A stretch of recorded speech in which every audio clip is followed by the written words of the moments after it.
This video helps explain why we have a cost of living crisis. I just spent $46 on making a lasagna. In the last 5 years, the average house price in Australia has risen by a staggering 40%. A visit to the doctor is up by 15 to 20%.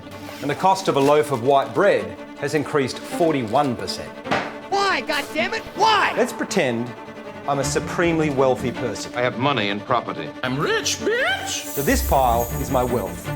It represents all the sweet money and assets that I own. First you get the sugar. Each year, I receive what's called passive income from things like renting out my multiple properties or receiving dividends from the shares I own. It's money I make that requires minimal ongoing effort. And I could live off it every single year.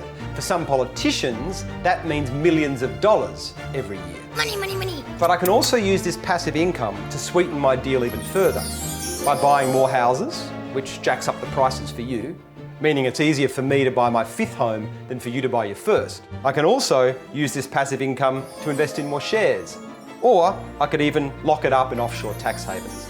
Instead of circulating this sweet money throughout the economy, I'm simply going to use it, because the system allows me to increase my own wealth, not improving economic conditions. Must protect the sweet. So the income gap gets bigger and bigger, while the investment opportunities for you get smaller and smaller. I want it all. It's an elite club that's now almost impossible for you to join. But I am going to say it's because you're not working hard enough, or because immigrants.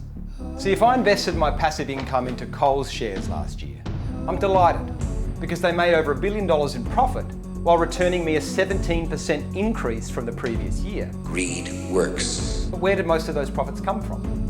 Well, they came from you paying 41% more for the bread over the last 5 years. They came from you paying 19% more for your fruit and veg. And they came from you paying 20% more for your meat. Oh, and I also invested some shares in some large energy companies, and they made a record profit too, while your home energy bills continue to rise. Guessing you'd be up for a little redistribution of wealth? The current structures and policies are a sweet deal for most politicians. So they're reluctant to change the rules of the game. I get it. But there are policies we could introduce that would redistribute our resources much more evenly. We could introduce community-owned energy projects. We could crack down on supermarket price gouging. Or we could actually force mining billionaires to actually pay for the extraction of our resources, or at least pay their fair share of tax. But if we do want that, we have to vote for candidates that truly represent the interests of all people, not just themselves or the people at the top. Do we want a US or Russia-style oligarchy in this country? Or do we want to maintain a fair go for all Australians?